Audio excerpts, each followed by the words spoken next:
We've never seen democracy. All we've seen is hypocrisy. This is Malcolm X. So, what did we pick for this episode, Lindsay? We picked Malcolm X. It was directed by Spike Lee in 1992. Directed and written by Spike Lee. This movie stars Denzel Washington as Malcolm X, Spike Lee as Shorty, Angela Bassett as Dr. Betty Shabazz, Albert Hall as Baines, and Delroy Lindo as West Indian Archie. So, our first little behind the scenes note about what makes this movie so special is that Spike Lee put this movie together as a quadriptych, which is a 4-paneled layout of art.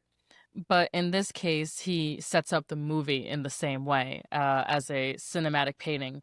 I got a lot of this information from I think it's a Criterion article on this movie. It's not a review, but I think it's kind of a supplemental piece that goes along with the disc, which, of course, I own on Criterion 4K. And a quadriptych is, like I said, a 4-paneled layout. So the first panel is called Infancy, and that's when Malcolm Little is growing up in racist rural Michigan. The second panel is Recklessness, which is when Malcolm is known as Detroit Red and he's running around Harlem as a gangster. And then Dignity, which is the third panel, that's when Malcolm X is, when he leaves prison and when he is converted to the Nation of Islam and when he goes through his big transformation coming out of prison. And the fourth panel is Maturity, and that is when he takes his Hajj to Mecca and comes back from Mecca, and basically everything that leads up to his assassination. This breaking it down like this does make it feel so much more like art. It is. And the way that it's described in that Criterion piece is as a cinematic painting. And that's such a good way to put it. It's spot on because Yeah. this movie is gorgeous to look at, but it is still like a traditional cradle to grave biopic. You know, it's PG-13. And Spike Lee made it that way so that kids could watch it in school and so that he would have a broader audience that was able to see this movie, especially in the early 90s when, you know, the moms groups and the censorship of pop culture was really peaking again. So he made it PG-13. He made it as accessible to younger people as possible and broke it into 4 distinct sections that makes it it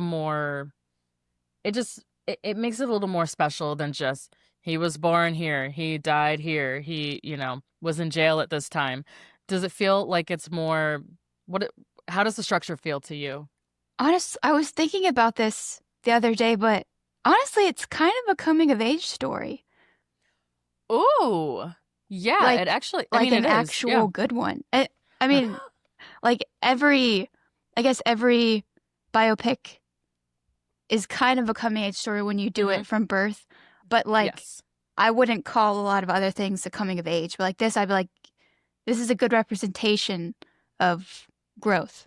Yeah, I agree. Especially, we'll get to it later, but especially the prison sequence. In any other movie, I feel like my least favorite part is generally prison stuff. I'm very sensitive to seeing Black people mass incarcerated. I don't like it. Generally, it makes me uncomfortable. And it's just so normalized. But this movie, it's shown for a reason, and it's shown. It's how do I put this? This is like the section when he's in prison is his real, actual birth. I feel it's his rebirth. Like he really blossoms. Blossom. That's a good way to put it. He pivots and blossoms. Oh, literally. He's like, actually, let me figure out what's going on. Yeah. And I don't want to be a 2-bit street criminal anymore. You're right. But we'll get there. But yeah, this is a cradle to grave story split into 4 sections so that it's more manageable, I guess. But it covers a lot of ground.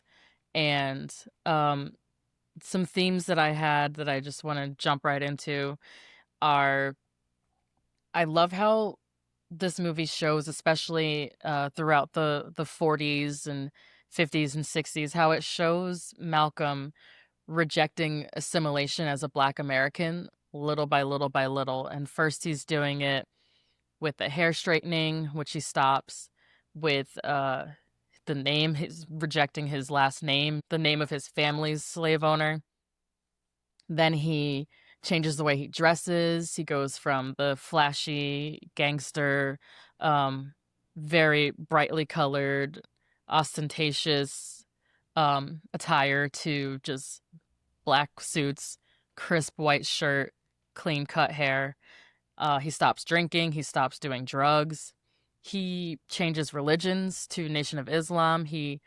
Um, we talked about this earlier, but I love the way that it shows a positive representation of someone rejecting Christianity.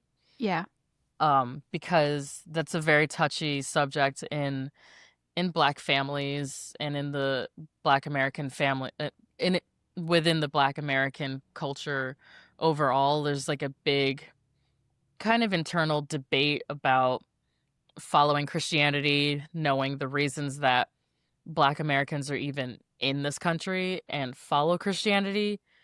Very devious stuff that was imparted upon us so that we wouldn't have our own belief system anymore, and our own language, our own culture was taken away and replaced with only certain parts of the Bible where, it's basically teaching you to be obedient, to love your master, to be humble in the eyes of the Lord, to subjugate yourself, and the meek shall inherit the earth.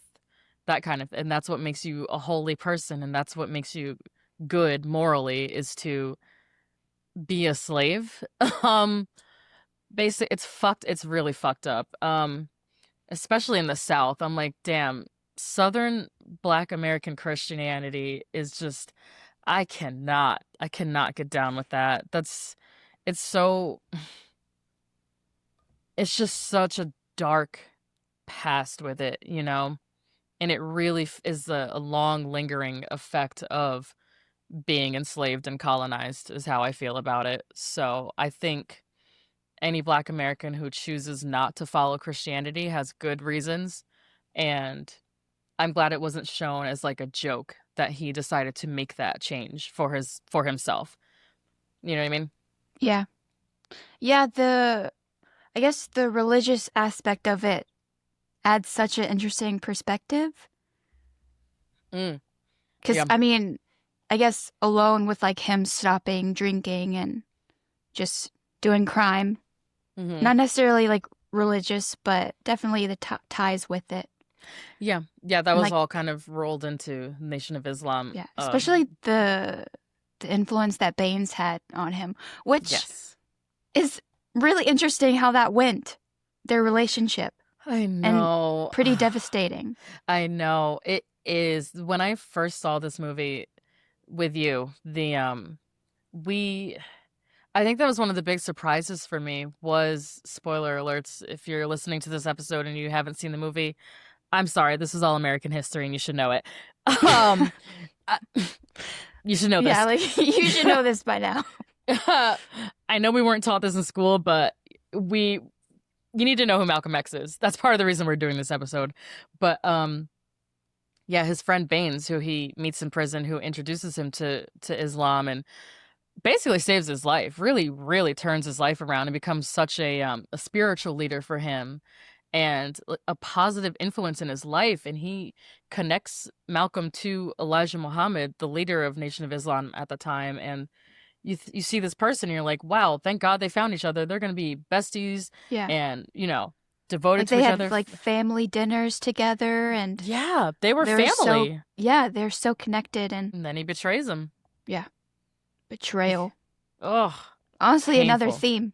Oh, for sure. Yeah, I don't think we had that one down, but definitely betrayal. One of my themes is devotion.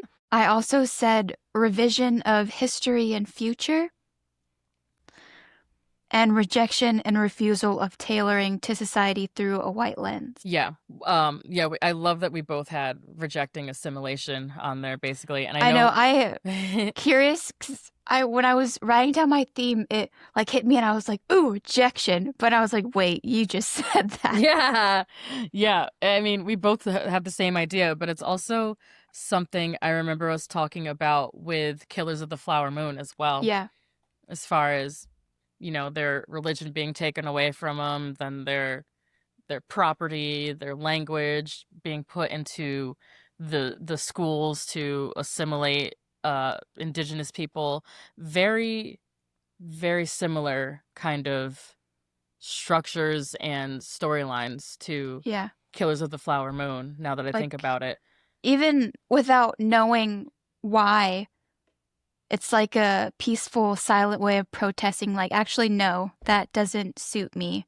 Yeah, that's not who I am, and Yeah. I'm not gonna sit here and straighten my hair and lighten my skin and talk proper English because of how you want me, you, a white society, want me to behave. A lot of I talked about this in the last night school bar class I took. We watched what did we watch?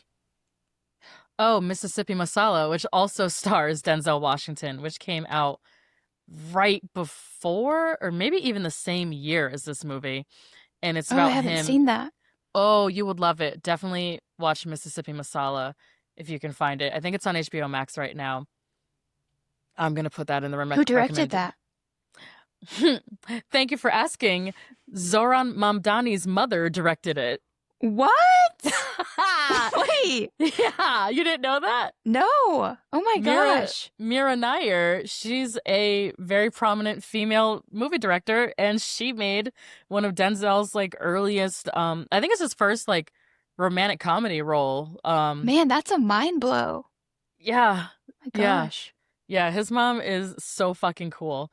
Anyway, so Mississippi Masala has a big part of it where Denzel Washington's character is he's a black man who grew up in Mississippi, and he's very into like respectability politics, and you know the yes sir, no sir, I'm a good upstanding kind of man, I speak proper English, I am a businessman, I have a good job, I'm clean cut, I'm Starting a to nice. sound like the There Will Be Blood dialogue.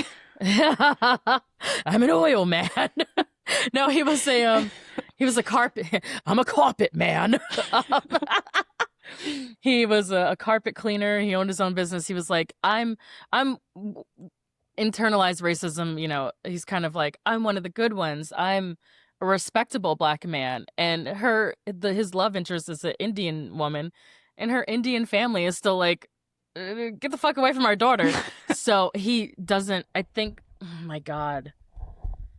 So I think it's the real awakening for his character in that movie to be like, oh, even if I do the right thing and cut my hair and, speak how they want me to speak and am a good person and own a business and dress proper and whatever, I'm still, they're still not going to like me. White supremacy will still, rule the day.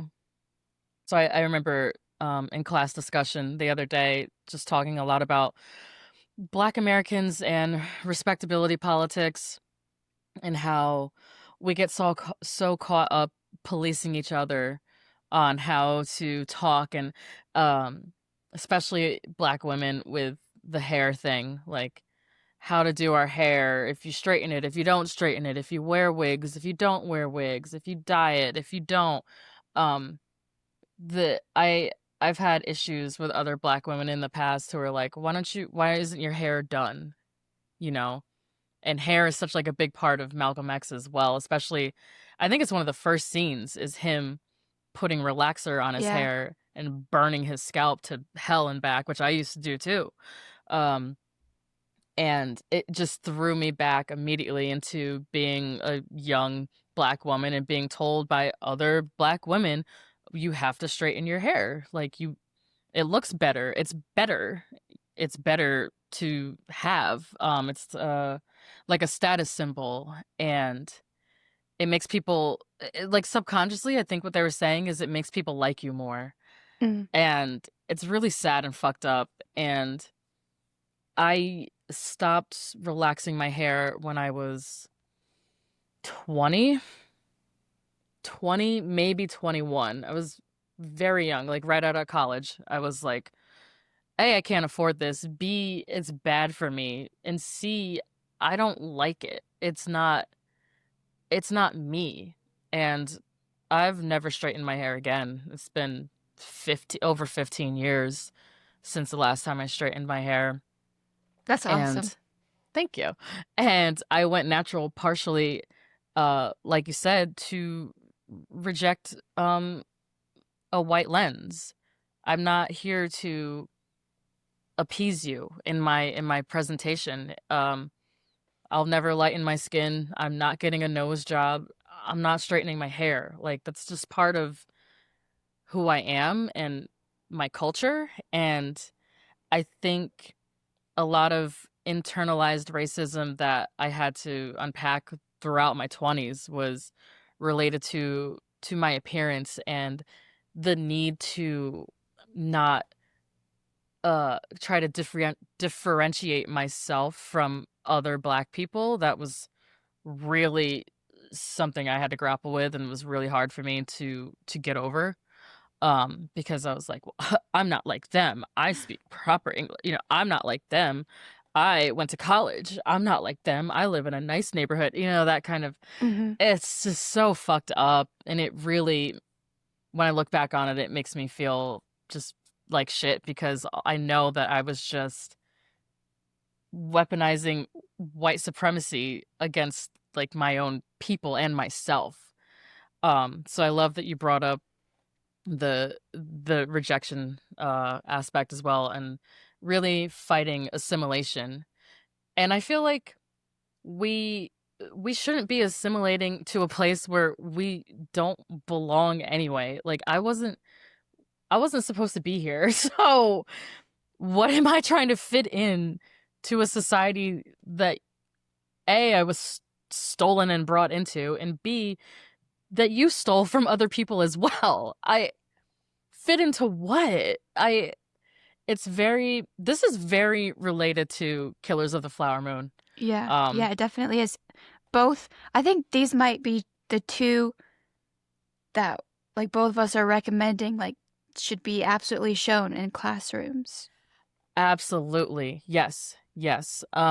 So what is it about this movie that um that telegraphs devotion, and in what forms? How do you mean?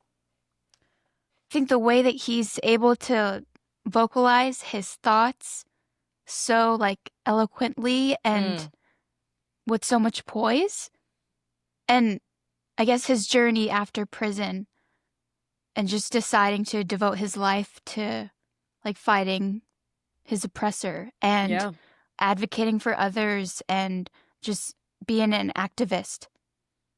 Advocacy. I'm gonna put that one in there as well. That Yeah, is, yeah. I really like what you're saying about fighting, just like putting up a fight. Yeah. And it's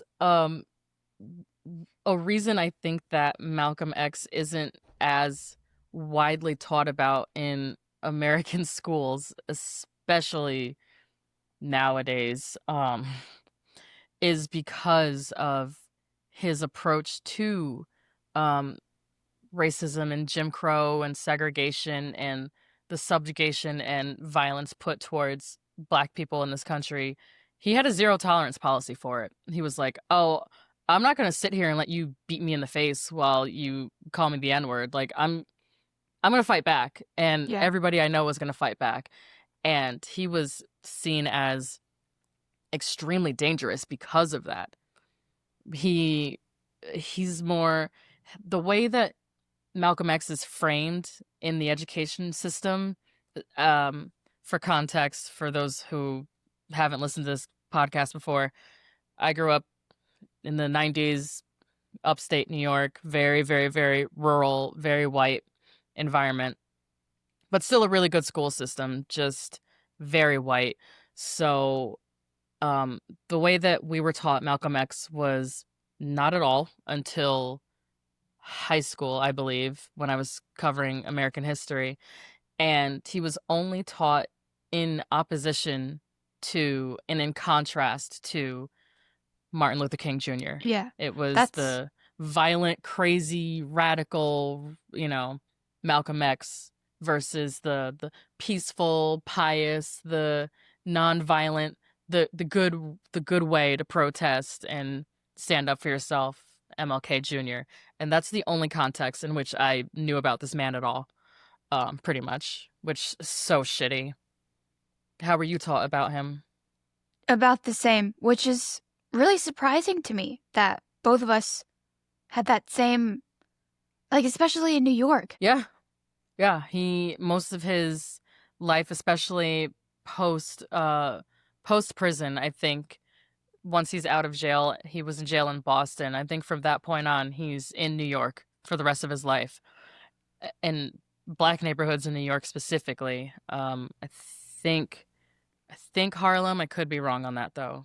But yeah, he was a part of the black community in New York, and I still was like, I don't really know who that is, except the I knew his picture.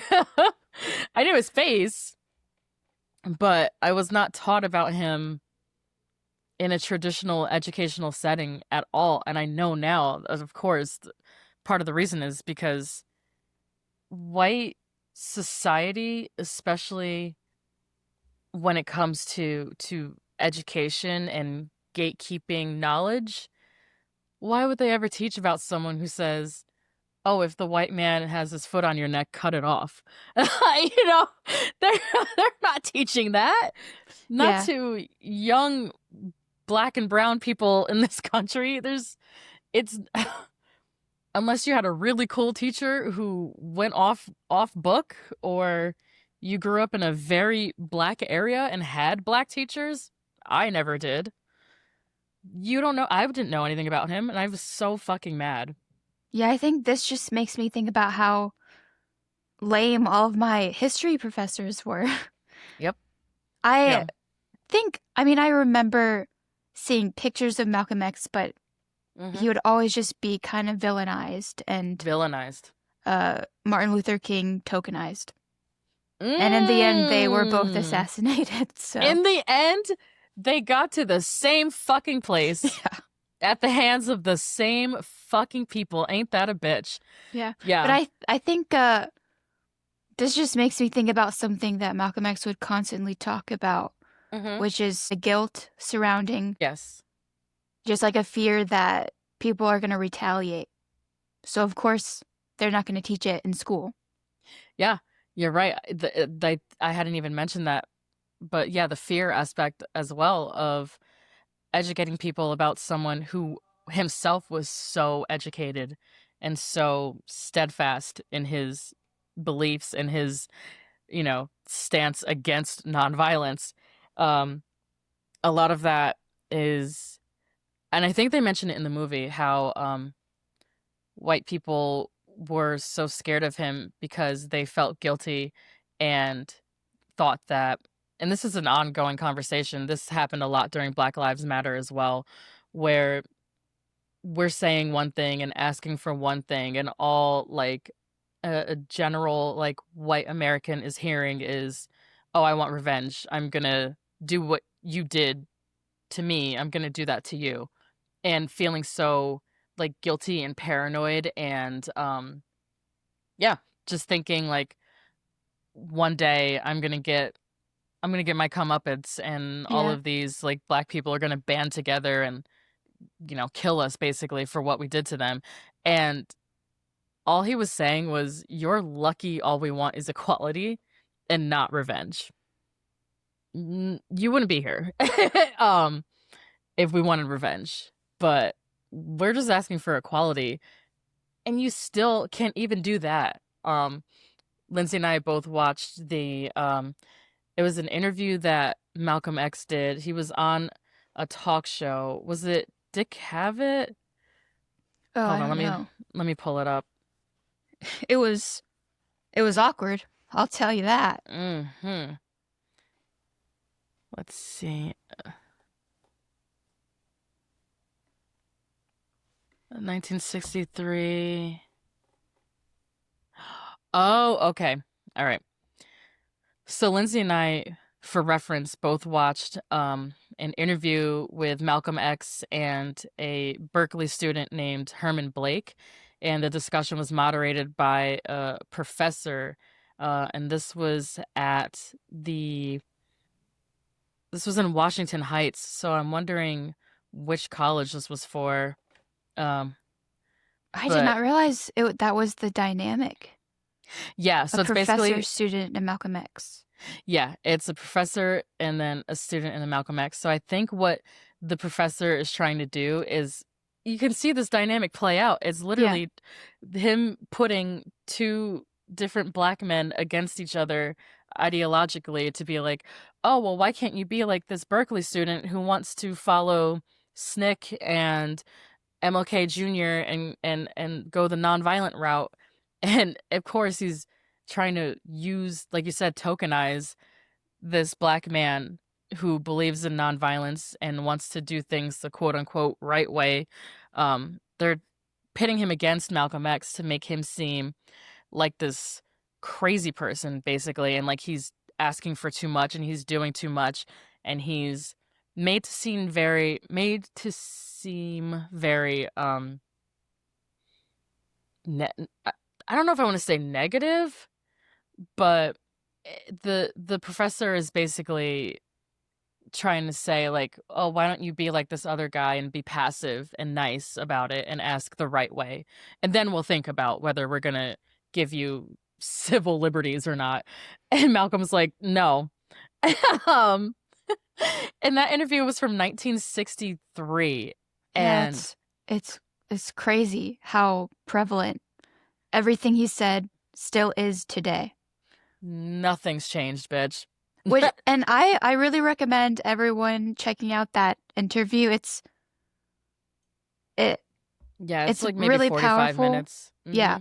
And something that I picked up on is how the professor really cannot make eye contact with Malcolm X. Like he's almost uncomfortable to look at him. And then He's the afraid. dynamic between Malcolm X and the student.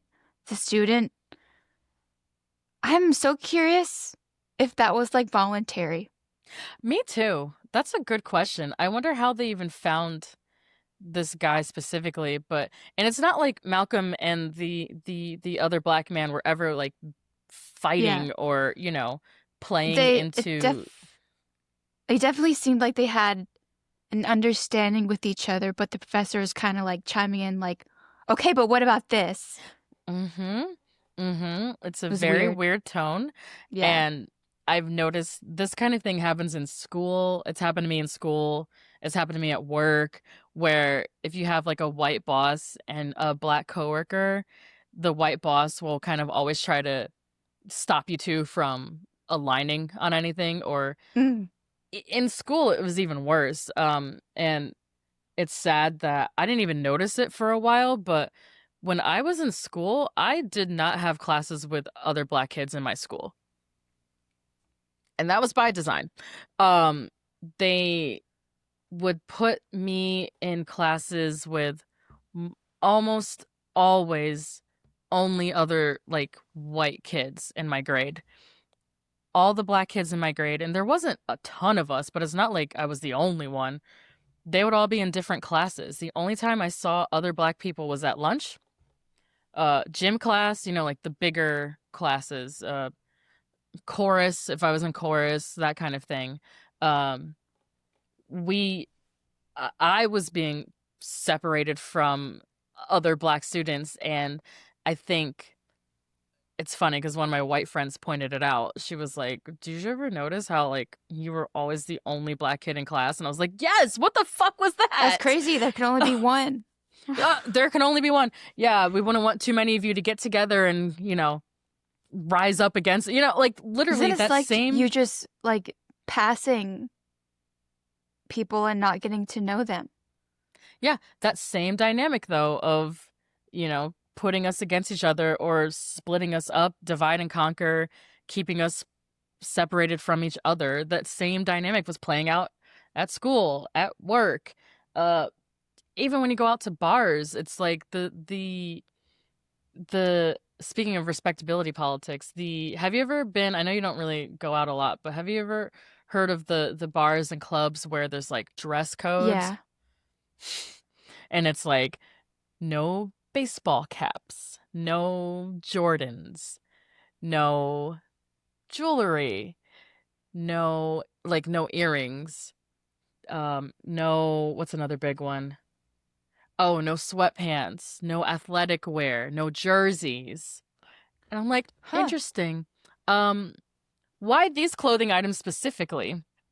A lot of clubs, especially clubs in black cities, Atlanta, you know, Durham, Raleigh, Charleston, places like that, Charlotte, a lot of clubs are still no streetwear, no dreads, some places are, no hats, no diamond studs in your ears, nothing authentically black, nothing that, you know, a black person would wear, basically, is allowed here because that's not respectable. And that's not like what, and that's a part of the big reason. I don't know if you know this, like it's a meme now at this point, but as a millennial who used to go out in the early 2000s, a lot of the reasons that we started dressing in business casual all the time when we were out clubbing was so that we would be let in places. Oh, wow. That that's why Business casual at the club. business ca we are the business casual at the club generation, and that reason is steeped in racism, unfortunately, It's, because it always is. yeah, it's so wild, like how many like things with hints of evil. They're always rooted in white supremacy and Always. always. Some workplaces, oh, you can't wear braids because they're unprofessional. Bitch, get out of my fucking face. Um, yeah, and this is the type of shit that Malcolm was talking about in 1963 in this video, and it's all still going on right now. You could turn this on in 2025, 2045, and it's the same arguments, the same um system in place to make black people seem like we're less than and like we don't deserve to have equality in this country that we fucking built for free against our will. You're welcome. Affirmative action being taken away recently was again steeped in racism, even though black people weren't the ones receiving most of it. It was white women. So y'all Oh fucked yeah, yourselves over. you know what's also funny with the government shutdown right now? Oh, it's not funny, but something about it is Mm, funny. But like food ironic. snap stopping and the majority of people um what's the word? Uh benefiting from that are white people. White people who voted for Trump Yeah. specifically. It's the dissonance is crazy, and you're still, because of the ingrained inherent racism, institutional racism that exists in this country. You're sitting there pointing the finger at us for something that you were benefiting from, and then when it gets taken away, somehow you're still pointing it at us. I'm like, I've never gotten food stamps. I never benefited from affirmative action. I didn't get let into college because I was black. Like, and for people who did, congratulations. Hell yeah. Take your fucking bag. That's reparations, baby. We deserve it. But I'm saying you're pointing your fingers at people who 9 times out of 10 aren't even getting the benefit that you're mad about us imaginarily getting. And he talks about that a lot back in the day too, about like, why would I beg you for something A, I should already have, and B, that you already have? We're not asking to take anything away. But yeah, it's just very interesting. And speaking of interviews, maybe we should talk about this now too. The Charlie Rose interview with Spike Lee. Holy shit. Oh yeah. Oh my God. I'm gonna put that in I'm the show curious notes. what you have to say about that. Girl. Okay, so Charlie Rose is a piece of shit. I can't stand him. But the way that this took such a condescending tone right off the bat, and how Charlie refused to take Spike seriously and kept talking to him about basketball and about Michael Jordan and about like other black people and about sports. Yeah. Every time Spike was trying to promote his movie, every time he said something like, I am a great director and I deserve $100 million budget and I should have gotten it for this movie. Anytime Spike is standing on business, basically, which is the whole interview, it's a fucking great interview with him. He was so poised. I would have crashed out at some of the questions that Charlie Rose was flinging his way. But anytime Spike said something with conviction that could be seen, by an insecure white person as like scary, or dangerous, Charlie would undercut him, and like undermine him and be like, yeah, so Michael Jordan, like, what about those sneakers, huh? And I'm like, shut the It's fuck up.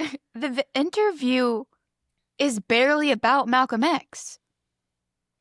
And it's like, You noticed. I You noticed. thought this was an interview about, because I was like watching it so confused. I was like, what kind of interview is this? I feel like we're not like hearing Spike Lee talk like a lot about Yeah. his movie. Mm-hmm. It was weird. Yeah, because every time he tried to, it got interrupted by Charlie Rose being like, hey, Blackie, you want to talk about basketball some more? Like, real crazy, like, condescending shit. And Spike just lets it roll off his back. Like, he's so cool. Yeah, He's he was so really fucking smooth with cool. it. I was like, this is such a weird interview, but I'm still seeing how cool Spike Lee is. He's so fucking cool in this interview. I'm going to put that Yeah. in the show notes as well. But he's just like, yeah, man, I know Michael Jordan. The whole thing at the time, I don't know if you know this. This is way before you were born, but do you know the Be Like Mike commercials? I Yeah. want to be like Mike, that campaign. Spike Lee directed that. Wow. Yeah. Oh, that's beautiful. Yeah, so he directed those Nike commercials, and he said it in their interview, but Nike didn't want him to do it, and Michael Jordan basically was like, no, this is who I said I want to direct this commercial, or I'm not fucking doing it. So I think the first big like Nike campaign with Jordans was Spike Lee. That's Be awesome. Like I Mike. did not know that. Yeah. So isn't he so cool? Yeah, he's so freaking cool. He's such a badass. He's done a And lot of commercials. I really love his role in the movie too. I think he's just as cool in the movie. Yes. Oh my God. Of course. Yeah, we can talk about that too. But yeah, the big thing is just like at the time, yes, the Be Like Mike commercials were popular, and yes, he knows Michael Jordan, and that was one of his claims to fame. But at this point, he had already directed She's Gotta Have It, Do the Right Thing, which was generational movie. He had already done, I think he had already done Mo Better Blues at this point. Let me double check that. Yeah, he had already done Mo Better Blues. It's like, actually like he was an accomplished, yes. Yeah, like how are you talking to him like this? Because that's crazy. Like, do you not know who you're sitting next to right now? No, Lindsay, he didn't. I mean, he did, but like he didn't care. He just wanted to. He basically, I feel like Charlie Rose brought Spike Lee on his show to kind of try to like humble him, just like the interviewer did with Malcolm X when he came on his talk show. Like the parallels. I'm going to put these two interviews in the show notes so y'all can see what we're talking about. But the parallels of these white male journalists or sociologists, just the interviewers, you can see firsthand how white supremacy perpetuates the media, and how it specifically targets well-spoken Black people who are confident and calm, who have conviction. It's fucking crazy. There is some good tidbits in that interview though, which is why I wanted you to see it. Spike talks about how hard it was to make this movie. They ran out of money. Yeah. Ooh, yeah. Bringing up the budget. Oh my Yeah. God. A Yeah. budget with who Spike Lee already was. Also, just telling. Let's start there. You're right. So fucking oh my God. So this movie was not even originally going to be directed by a Black person. It was going to be directed by a middle-aged white Canadian man named Norman Jewison.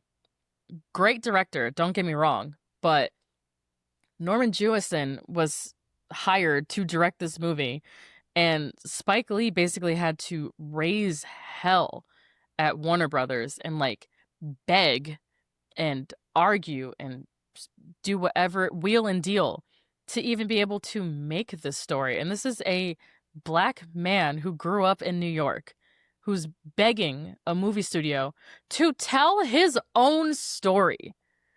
Uh, Crazy. Norman Jewison, nothing against him. He directed Moonstruck, the original Thomas Crown Affair, Rollerball, Fiddler on the Roof. This guy is a amazing director. He does a lot of political thrillers and that kind of thing as well. It's nothing against him, but what the fuck was he hired for this job for when Spike Lee is right there? John Singleton is right there. I, what are we doing? Antoine Fuqua was right there. Like, there's so many other people. Robert Townsend was right there. Keenan Ivory Wayans was right there. And you skip, hop, jump over those 5-6 people, and you're like, I know who. Norman Jewison. Yeah. That's the fucking guy. Are you kidding me? Unbelievable, Lindsay. So yeah, the Spike tells a story about how he wasn't even chosen to direct the story or write it, and he had to take it away. I forget. Basically, Norman Jewison did the right thing and stepped down and was like, handed it over to Good. Spike. Yeah, he was like, you got it. You're right. I shouldn't be telling this story. And he's like, thank you. Goodbye. So rewrote it. Had to basically redo the whole project because, it was written by a white Canadian guy who probably didn't even know who Malcolm X was or barely knew who he was, So the start of this movie was already tense as hell.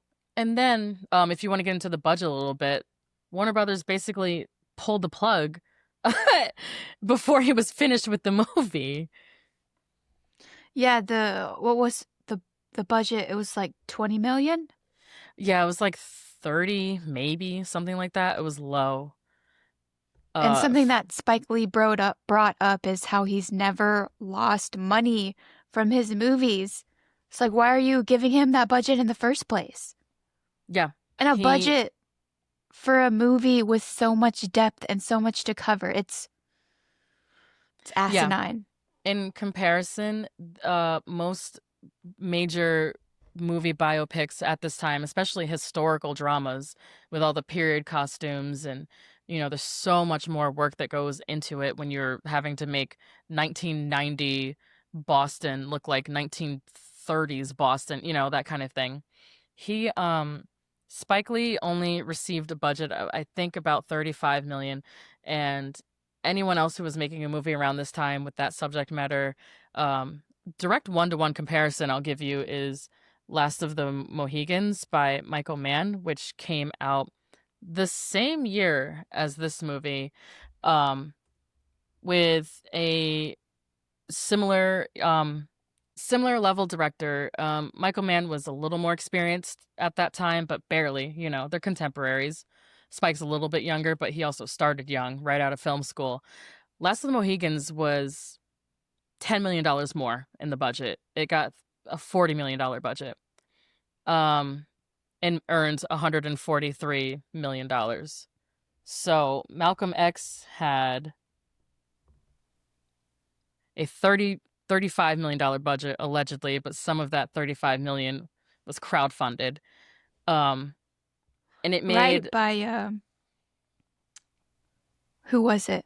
It was Oprah and Bill Cosby. Is that right? yeah, Oprah, Bill Cosby, Janet Jackson. Spike had to go to every like famous black person he knew and ask for money to finish making this movie because Warner Brothers pulled the plug on him because it was too expensive. Um, they didn't want to give him any more, and he was like, "But I'm not done." This is before he had shot all the Egypt sequence, I think. All the stuff where Malcolm goes on his religious hajj to Mecca. The most important part of his life pretty much, besides the prison sequence where he found Islam. They didn't want to finish the movie. Warner Brothers basically shut down production, like sent letters to his whole staff like, we're not paying you anymore, like don't come to work.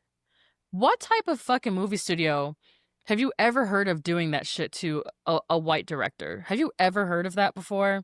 No.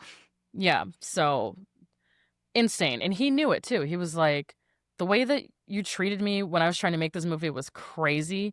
And the fact that I had to go to Prince and beg Prince and Oprah and Bill Cosby for money to make this, embarrassing.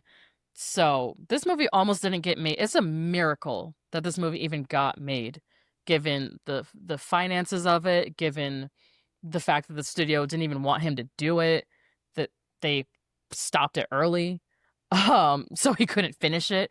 It really feels like he was fighting against the system to even tell this story.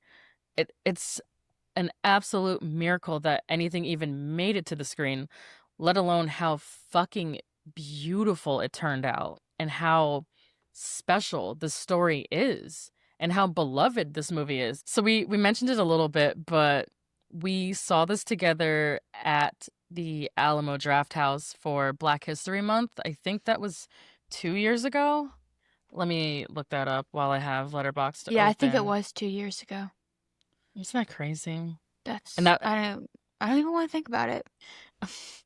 and that was my first time seeing it. It was also, well, jury's still out on that if it was my first time.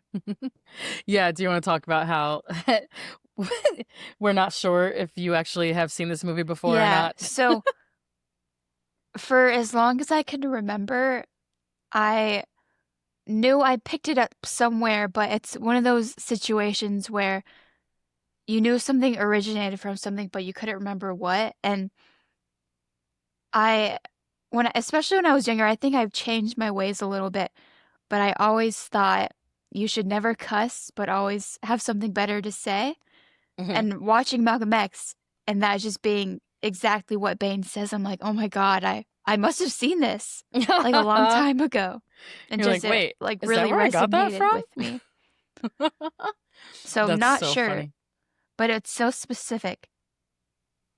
That's wild. Yeah, I'm positive the first time I saw it was at the Alamo with you. I looked it up just to double check. That was February of 2024, so less than 2 years ago. It's like a year and a half Oh, ago. Yeah, it was for Black History Month. It was one of the movies they showed at the Alamo. And I had been saving it because I really wanted to see it on the big screen for the first time. And I yeah, saw what an Do the experience. Right, and I saw Do the Right Thing that I saw Do the Right Thing that way as well. That was a first time watch on the big screen at the Alamo. I think for Black History Month. So every Black History Month, the Alamo shows Spike Lee movies on the big screen pretty much, which period, as they fucking should. So I got to see his two most important works in my opinion, his two best works for the first time, just blind in a movie theater with a packed crowd, just like it was, 1989 or 1992 in this case. Fucking stunning. Um, Oh, that reminds me. Was that one where because we had all of our Alamo friends, was that the one guy, was he at that one? He had like the super cool, like kind of like graying afro. Yes. Yes. Oh my God. I wish I could remember his name right now. But Oh, did I I tell miss you? seeing that guy. I know he's the best. I saw him a few times after that. Yeah, that's one of my people. I ended up volunteering at the Full Frame Film Festival, the documentary film festival. And remember I told you he was one of the volunteer coordinators for it, and I was like, "Oh my God, we go to the Alamo together." Wait, did you talk to him? Yes. Oh my God, I don't think you told me that. I thought I did, but yeah, I Wow. So, I 'cause, recognized him immediately. I was like, oh, I've sat like, next to you at the Alamo I so many like times. your style, dude. Yes, he's the coolest, like older black gentleman that we used to watch movies with sometimes. Yes, he was at this Malcolm X He was a screening. third rower, just like us. Third row, baby. Oh my God, I wish I could remember his name, but he was a great guy. I hope I run into him again soon. Um, but yeah, that was our first experience with this movie. So what about that first showing on the big screen stood out for you? It was much more noticeable the betrayal the Nation of Islam had against Malcolm. And specifically once Malcolm kind of went against what they wanted him to, which is stupid in the first place because he was just speaking the truth. Yeah. But in a way that wasn't benefiting them. Yeah. Yeah, the Nation of Islam, it seems like as with most, institutions that have any kind of power or influence, when you first start out in the group as a member of the group or someone who is a prominent figure within that group, it's all great. You're the spokesperson, the front man, the leader, and then everybody kind of starts turning on you. And there was a lot of, I love the way Spike showed the the secrecy and the jealousy and how a lot of these leaders within this community were plotting against him. Um, Once Malcolm started getting national recognition and a lot of attention and gained like a huge following, they I mean, honest, basically needed to knock him down. if I'm being honest, looking at the way that Malcolm, devoted his whole life to learning their culture, but also how much he looked up to Elijah Muhammad, Mm-hmm. I think they kind of took advantage of him and used him as a scapegoat once they kind of needed to appease a white audience. Yeah, absolutely. I think you had mentioned it earlier, but even within like a group of black people who are fighting for their own liberation and um to keep their own to keep segregated basically. Yeah, um it's always going to be a tactic of white supremacy to pit black people against each other to take the attention away from the actual issue. yeah, and it worked. And Spike, in that interview that we watched, and it's implied in the movie as well, of course, that the CIA and the FBI was supporting these other members of the Nation of Islam who were out to murder Malcolm. In a lot of the same ways that Martin Luther King was assassinated by, a lone wolf, not affiliated with any organization. The CIA and the FBI knew that he had been receiving death threats and credible death threats for years. They knew. They were doing some of it. So at no point, I think it was the FBI specifically, at no point during those death threats that MLK Jr. was receiving did they offer any protection. They never told him about them. That's And crazy. they knew he was going to be assassinated in, I think it's Memphis, where he was killed. They knew. They just didn't do anything to stop it. And the same thing happened with Malcolm, is what Spike is implying and what popular belief is. They knew that the Nation of Islam was turning against Malcolm and that he was in critical danger, and they were like, "Oh, well, can't get involved. We'll see what happens." And they let him die. I definitely want to speak on that a little later, but I mean, Malcolm himself knew he was about to die. Yes, he definitely did. And Um, there's a lot of power within that. So, yeah. The the other scene I really wanted to expand upon just because it relates to something I said earlier about growing up in a very white area with only white teachers and principals and whatnot. There's a scene when Malcolm is a kid and he is obviously super smart. He's the best in the class, an amazing reader, writer. And he says to his teacher, remember, I want to be a lawyer. And the teacher manipulates him into saying he doesn't want to be a lawyer and talks down to him and tries to say, oh, well, and uses Christianity. This is another one of my points I brought up earlier. The teacher uses Christianity to keep Malcolm down. He says, oh, well, Jesus was a carpenter and Jesus was a good guy, right? So you should be a carpenter. You can't be a yeah, lawyer. just go to trade school. Just go to trade school. You can't get into law school. And he's like, what are you talking about? I'm the best in this class.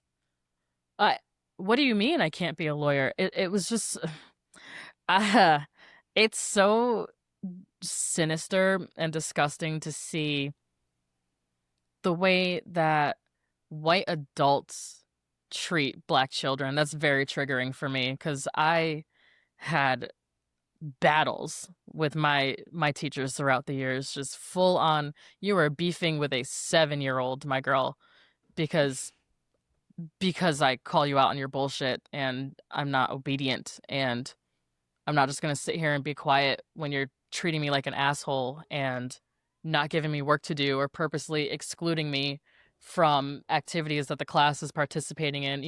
It's just like a lot of school trauma that I have and work and in the workplace as well. And that scene is so fucking aggravating. Just oh, well, why would you want to do that? Like, don't you think you should do this, work with your hands instead? Like, you're not smart enough to do that. And it's like, of course he is. Are you kidding me?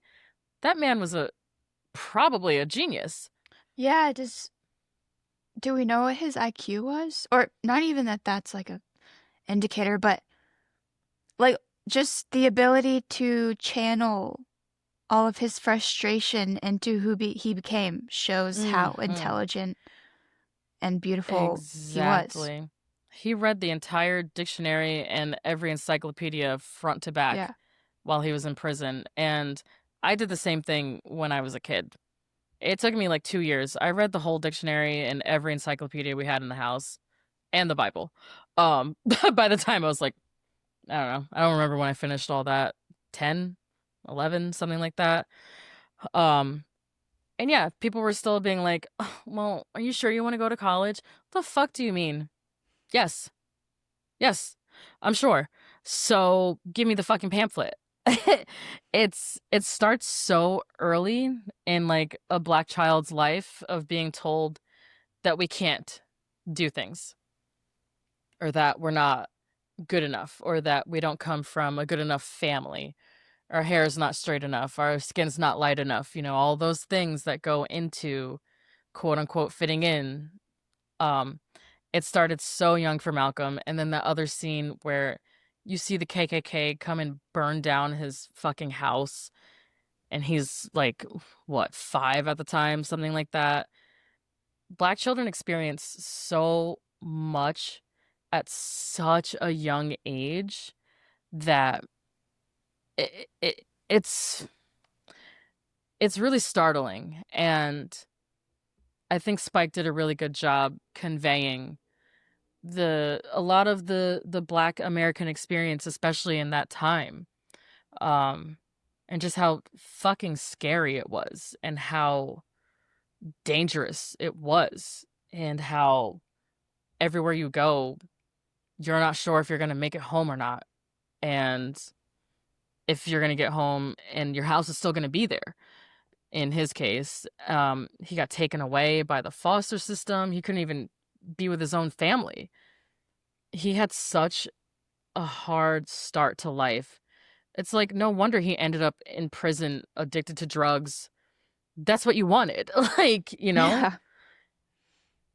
But he's one of the few who turned it around and got the chance to be let out and Yeah, have a I second act.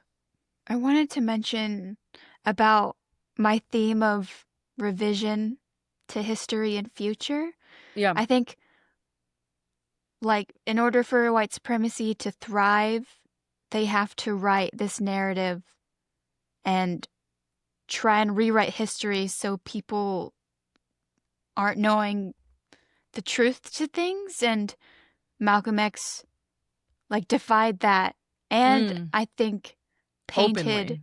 yeah, kind of painted a way for people to continue to do that. It like it correlates so much to Spike Lee directing this even and being like, no, actually, I have words to say. Like a black person needs to be directing this. Right. And Malcolm X painted the way for so many people even today to speak on their stories and their truth. Exactly. Oh, that's brilliant. Yes. The I think there are a lot of correlations, like I said, in that interview, in those two interviews, and in how they are perceived as public figures. There's a lot of similarities between Spike and Malcolm. Um, when Spike first came on the scene as a director, white critics especially just dogpiled on him and said he was tacky, he was classless, he shouldn't be directing movies, he had no talent. I'm like, that his subject matter is too raw and obscene. And I'm like, but Roman Polanski literally raped a child and y'all love his movies, so that's weird. Woody Allen is fucking his stepdaughter. Oh God.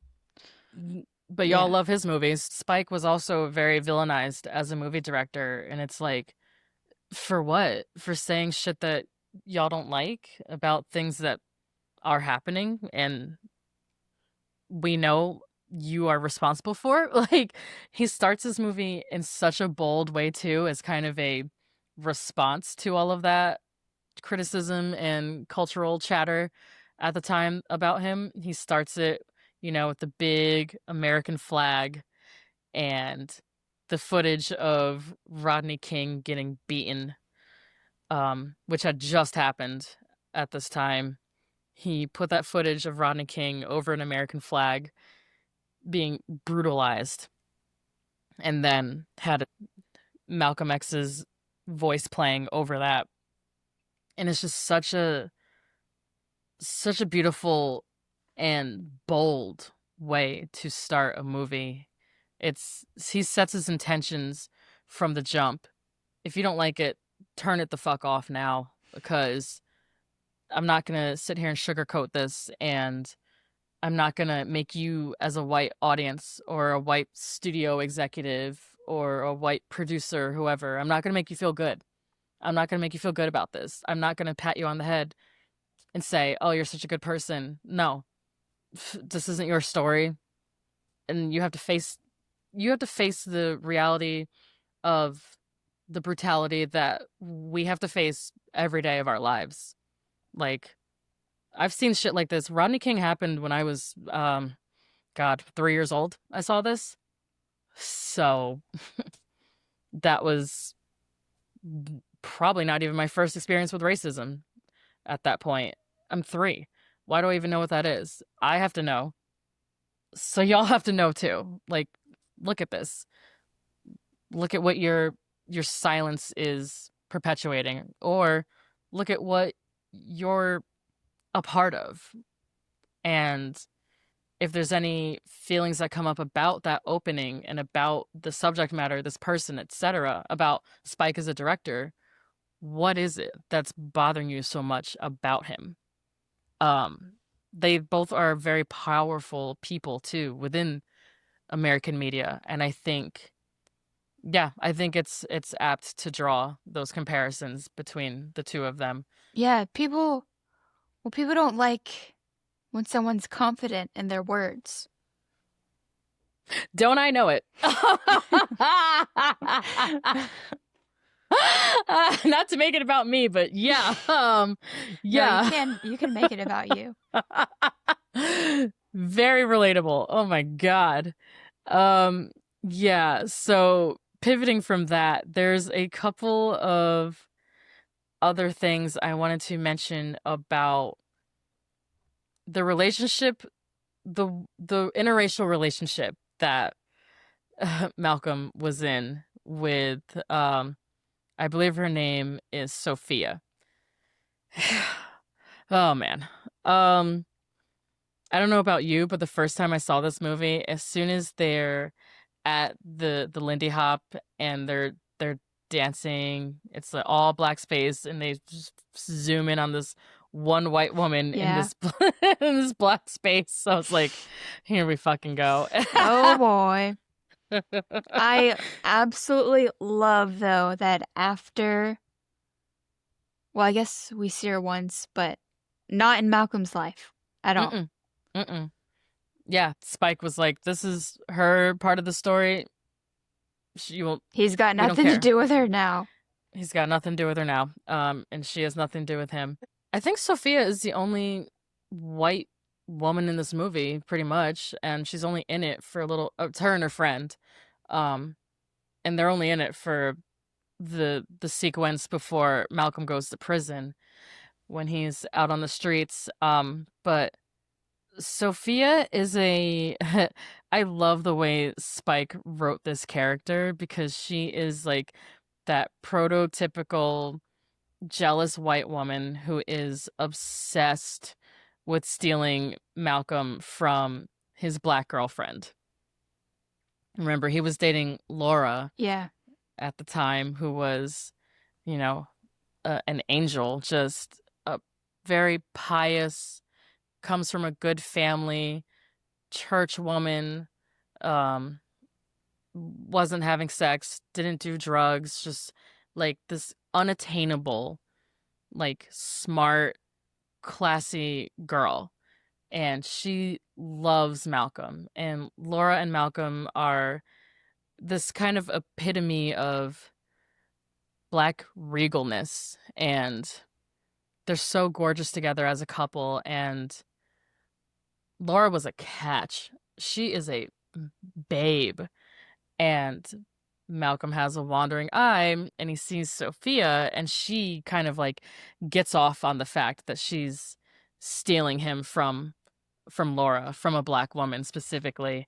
And it's so, I've been in situations like this before. We don't need to rehash it, but I've had things like this happen to me where uh all of a sudden, like, I'm competing with a white woman over my own boyfriend, like that kind of thing. And you're like, why are you involved? Why are you involving yourself in my relationship right now? Or why is this so important to you to take something from me?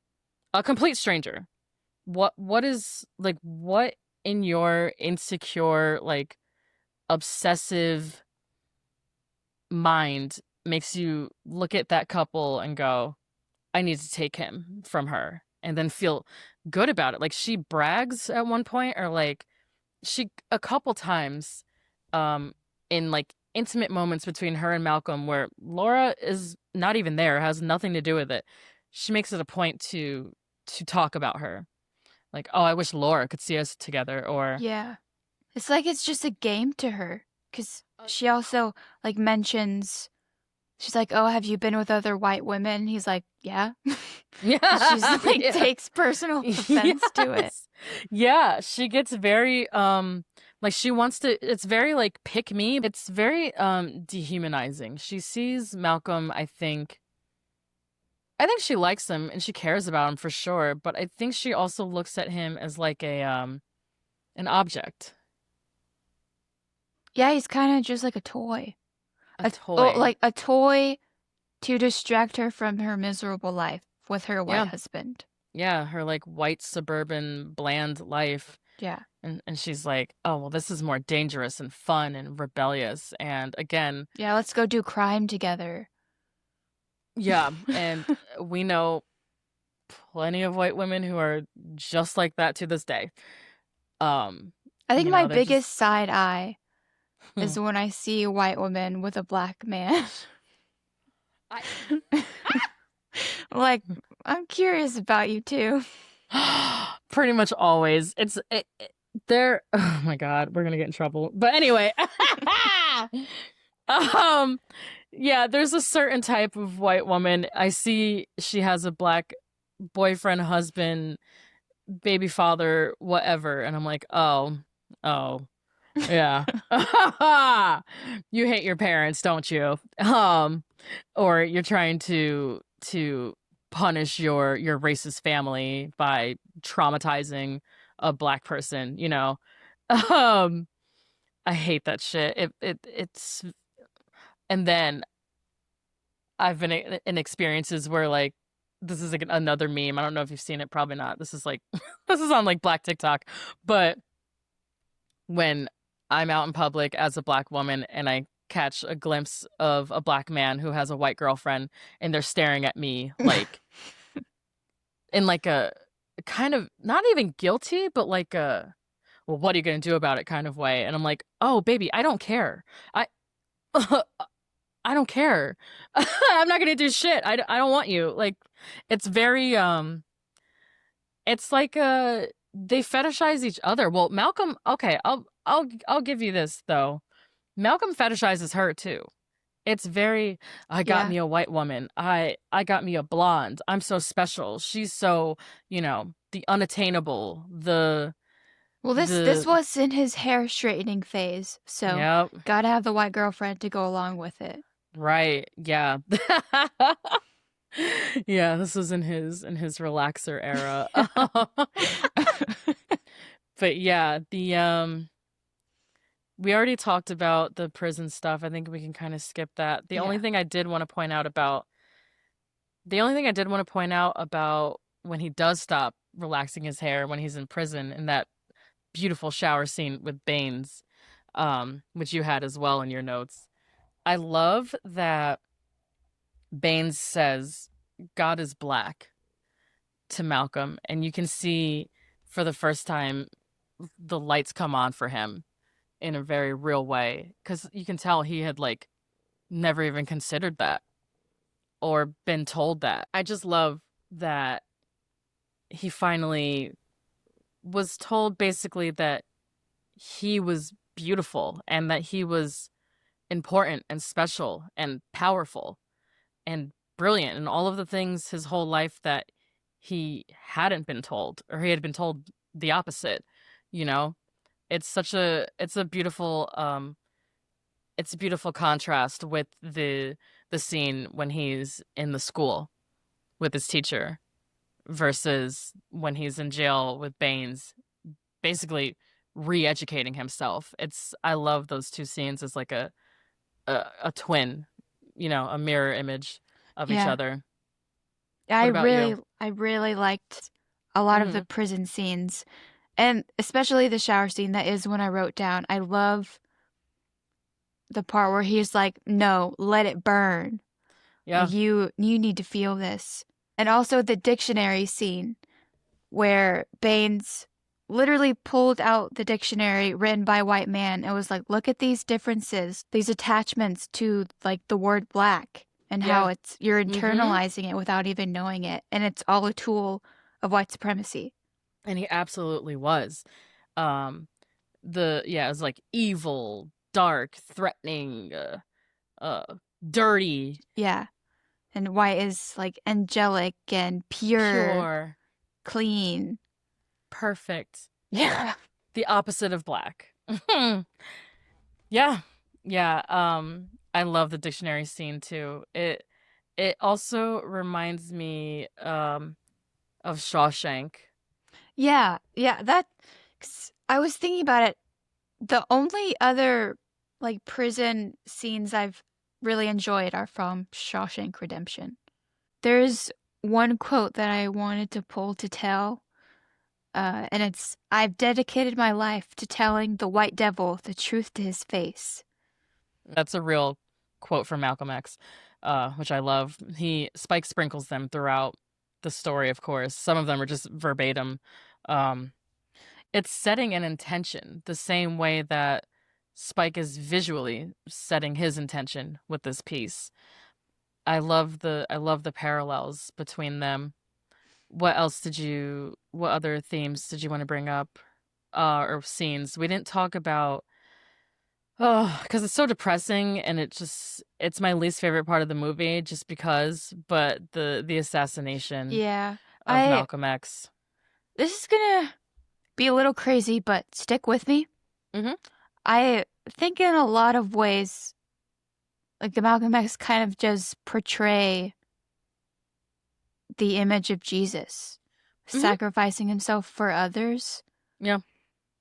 I don't think And you're crazy at all. I'm pretty sure Spike says or implies that. yeah, I mean, right before he does get assassinated, the one of the ladies in the movies says Jesus will protect you, which is just such a foreshadow for that deeper Mm-hmm. meaning. He's literally dying for other people's sins. Yeah.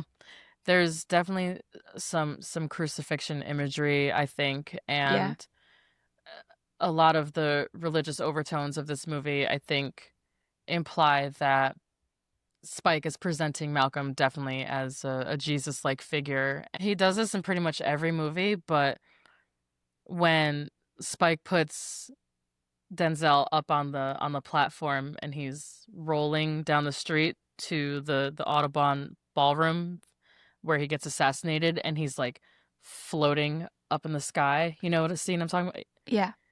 Yeah. So that imagery is very surreal, very Jesus-like, very otherworldly.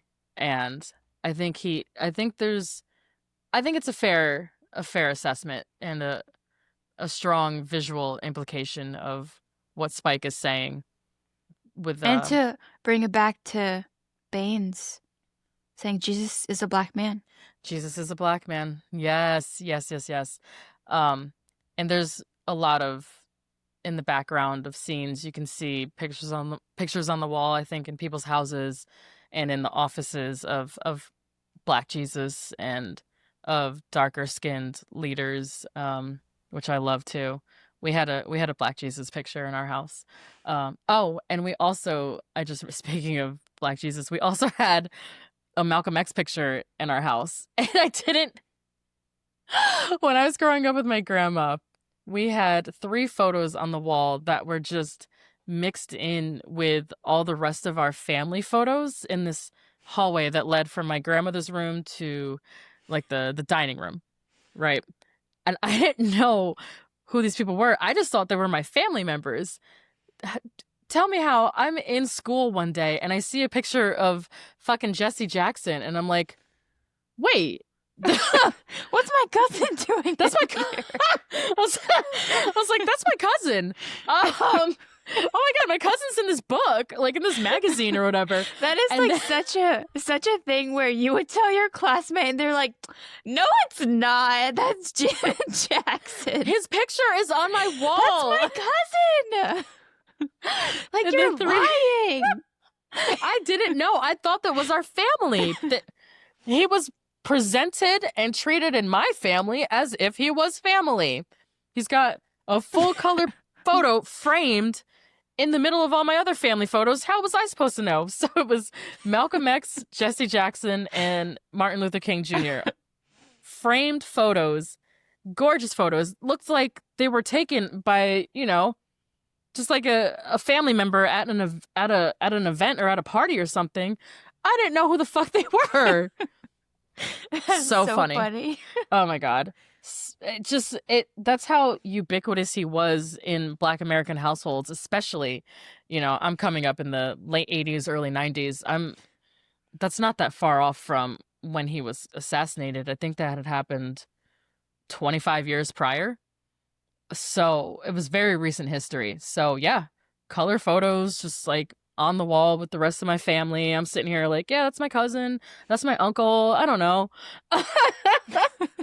And my friend Danielle was making a joke the other day about this, how in every like Irish household, especially again, recent, like early 90s, late 80s, when she was coming up as well, every like white Irish household had a JFK photo on the wall in the same type of way. I was like, oh, I didn't know that. That's so funny.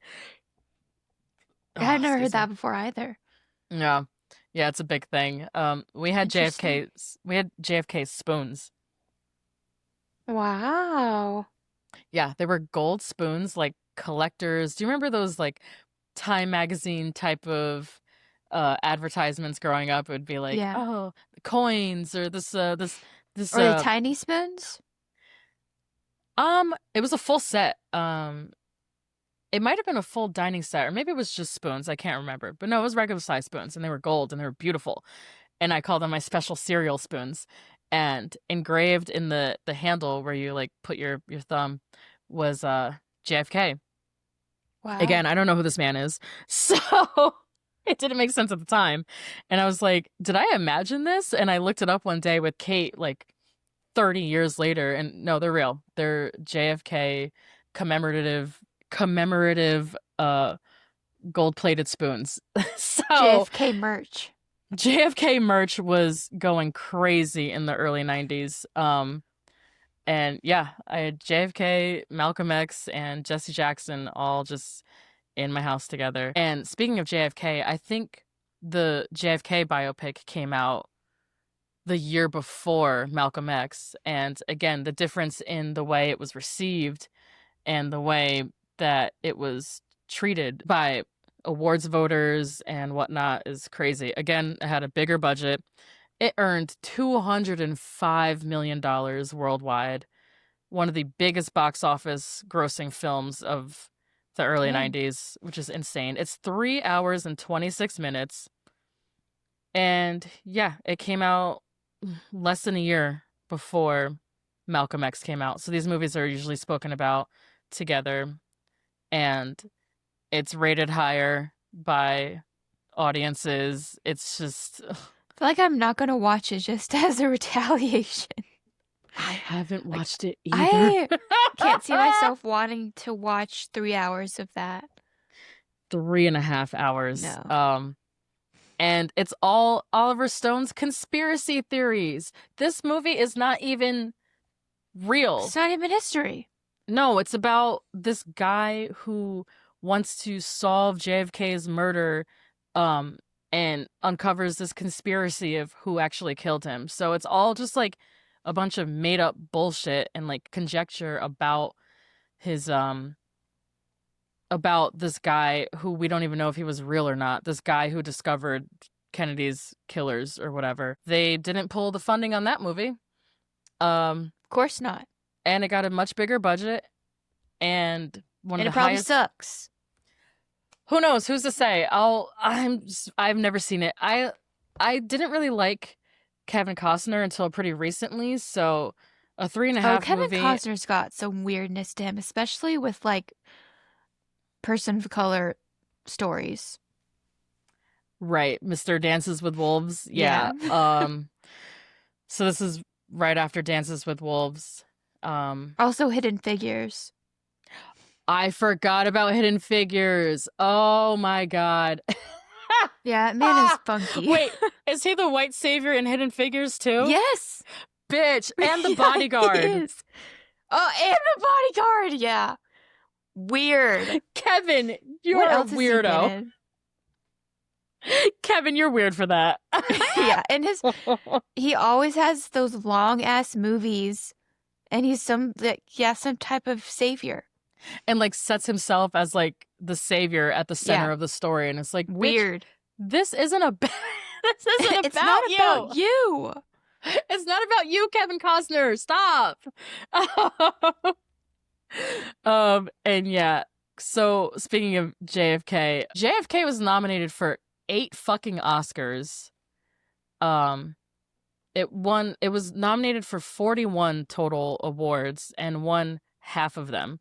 It won That's 20 ridiculous. of them. And for comparison, Malcolm X was only nominated for 2 Oscars. One for costumes, Ruth Carter, of course, which we watched an interview with her too. And Best Actor for Denzel Washington. Do you want to guess who he lost to? Who? Al Pacino in Son of a Woman, where he plays a blind man who's just screaming the whole time and like sexually harassing women. Yeah, I have not seen that. That's awful. That's Denzel ridiculous. Washington lost his Oscar nomination to Scent of a Woman. And it was only one of 2 awards that they were even eligible for. So Spike had, of course, he had a lot of beef with the Oscars because they had already snubbed him for Do the Right Thing, which was, I mean, it should have won that year. I don't even want to talk about it. It makes me so mad. But Spike argued that Denzel should have won Best Actor and explains exactly why he lost. He called the loss egregious, which it absolutely was. And he said that the Academy passes over worthy nominees to reward people they had previously snubbed. So basically, they were using the 1992 Oscars because everybody knows who Al Pacino is and he's a much bigger star. And Oh. they were like, oh, well, oops, this is a kind of your makeup Oscar since they didn't give him one for The Godfather. And they're like, oh, 20 years later, here's your Oscar that you should have gotten for The Godfather. We're going to give it to you now. And who determines the Oscars? A bunch of white men. A bunch of white men who were running the industry at the time, yes. They're like, give it to Pacino. He deserves it. He's more worthy. So typical. Very typical. So, yeah, the only person who won an Oscar for this movie was Ruth E. Carter for the costumes. Or wait, no. Did she win for this? Or was she nominated? Nope. She didn't win for this either. They walked away empty-handed. Cool. They weren't nominated for writing, directing, cinematography, anything. They weren't nominated for anything except Best Actor and Costumes and lost both. So this movie has no Oscars. Typical. So ridiculous just how incredible the movie is and the budget they had. Thank you. Yes, back to the budget piece of this. Yeah. They literally had this man out here begging for scraps to even make the movie, didn't support it at the Oscars at all, and basically knew that they could. I mean, they did it because they could. They would never do that to a white director. They have almost never gone to any white director who had more experience, less experience, what have you, bigger success, less success, and said, oh, actually, we're pulling your budget and shutting down your film and figure it out. We're not going to finish. We're not going to let you finish making this after it's like 75, 80% done. That's crazy. It's just such bullshit. It pisses me off. But yeah, so that leads me into favorite performances. Of course, mine is Denzel Washington. I think this is his best role, his best acting, his it's so immersive, and I think one of the times he's least himself, if that makes sense. You know how Denzel... I know exactly what you mean. He took on Malcolm X very well. Very, very well. And a lot of times I feel like with Denzel, he's still kind of playing Denzel. Yeah. And giving a lot of his essence to his roles. Like even, I don't know if you saw Gladiator 2, but... No, I have not. My man was hamming it up. He didn't even try to have an accent. He is basically just... He's talking like he's a fucking guy from New York in Gladiator times and ancient Roman times. It's fucking hilarious. It's such a hammy performance. Throughout a lot of the Equalizer movies, especially later on in his career, he's just basically he's Denzel all the time, you know. But what's extra fucked up and what proves Spike's point and kind of shows the cynicism and like the underlying racism to the industry is the fact that not only did he not win for this role, do you know what he actually ended up winning an Oscar for? He plays a corrupt cop. Wait, what movie is that? Training Day. Oh my god. He won an Oscar for that? He won an Oscar for Training Day. Okay. Uh-huh. Uh-huh. He won for playing a corrupt cop, a criminal, a thug, a villain. That's his only Best Actor Oscar. Yeah. Again, typical. Typical. Um yeah, it's just, it's an atrocity, but I think to this performance he brings such a, you can tell he really studied Yeah. Malcolm. The voice, the facial expressions, the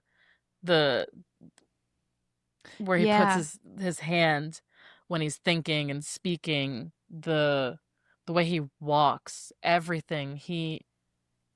Spike said in one of his interviews we watched that it was really spooky to see him on set I bet sometimes it because, was. yeah, because he looks and sounds just Yeah. like him, and you're like, When I was looking or when I was watching the interview, I was like, man, he really did a good job. And yeah, especially, I mean, I guess as we know, Malcolm X just with like a buzzed cut.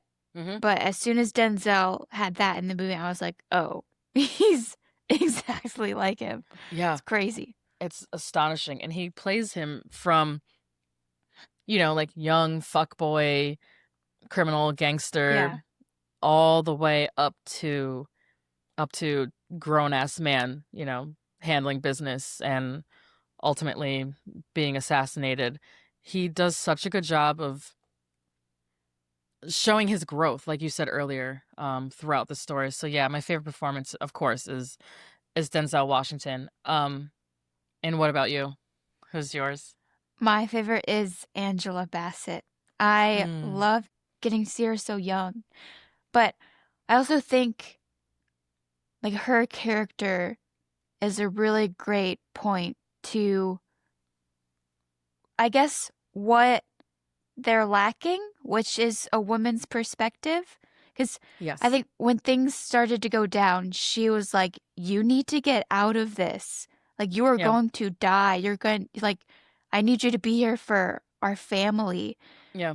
And I think, like, a byproduct of white supremacy is the patriarchy. It ties in with Elijah Muhammad's, I guess, impact too.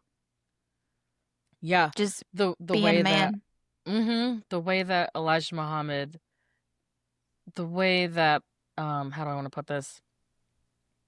Elijah, it's implied, and I believe this is real life as well.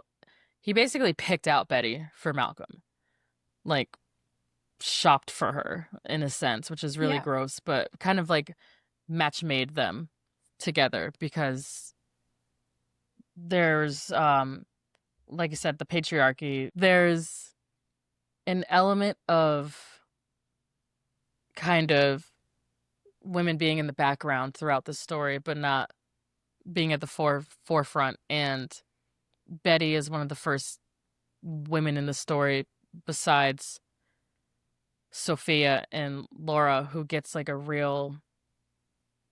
I feel like she gets a real arc. I Yeah. love that Spike gave her the time to gave her the space and showed her as a nurse and as a women's leader in the Nation of Islam, like a real strong community member and like a beloved member of the church and a mother as well. But I feel like Angela's performance here is a lot less grating than the typical biopic wife. Yeah. Don't you agree? What exactly do you mean by that? Like Grading. how like how most biopic wives are just the nagging wife who are screaming and crying the whole time. Like a good example is, well, a good example is Oppenheimer, her character. Yeah. Hmm. Like not really giving her much of a story. She's just there. Yeah, how Kitty is just there to be drunk and cry and for 2 hours basically.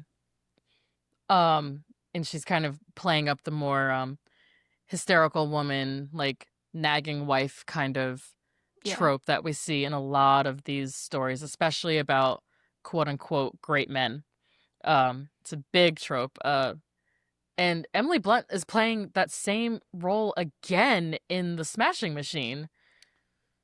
Did you see that? Did you see that? I didn't. I I haven't have seen it yet. I have not seen it. I heard it's not very good, but not Yeah. like I've heard The Rock is particularly good in it, so I do want to see it. But I've heard it's kind of just like boring and one note. Hmm. But she's playing that same type of character as Kitty Oppenheimer, where she's just like the screaming, crying, uh, maybe drunk wife. I'm not sure, but just I'm like, Emily, you gotta stop doing this. Like, what was your favorite acting moment from Angela Bassett in this movie? When I think when they were sitting on a couch together right before they were gonna get married. And then oh, their actual wedding day. yeah, Yeah.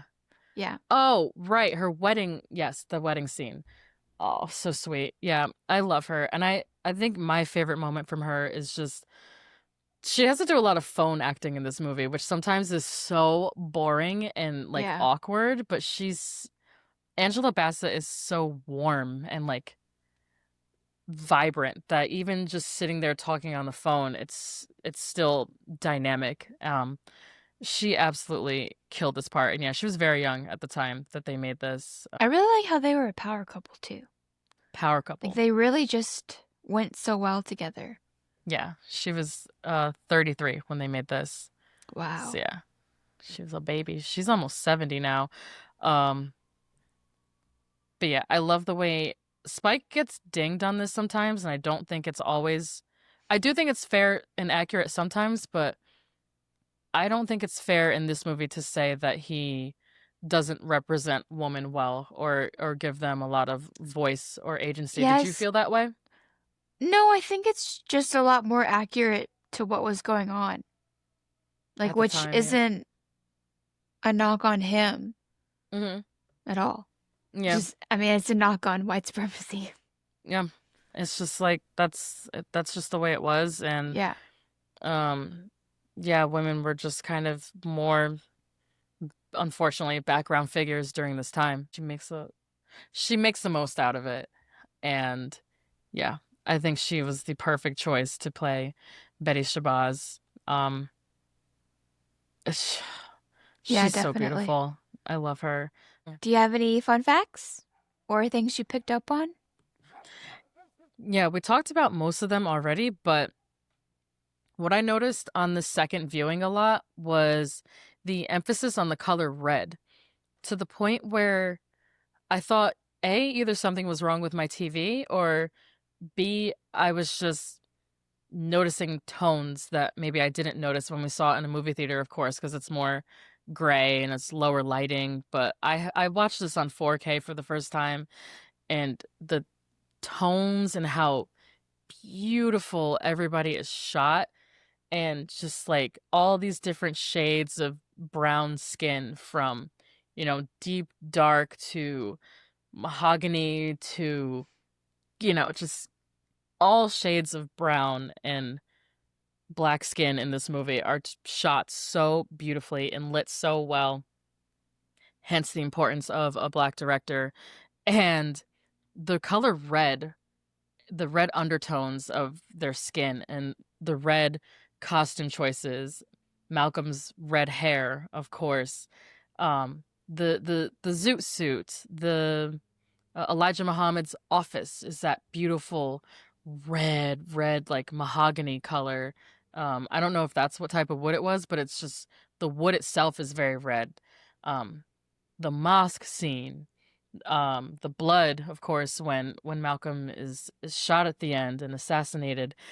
There's so much red throughout this movie, and I thought that maybe I'm just reading too much into it, so I looked up the production designer to see if he had ever done any interviews or if anyone had ever written anything about why there's so much red in this movie. And wouldn't you know, I was right. So the production designer, Wynn Thomas, did an interview with MoMA, the Museum of Modern Art, for I think it was the 25th anniversary of this movie. Um, what year was this? Oh no, this was the 30th. I think this was the 30th anniversary.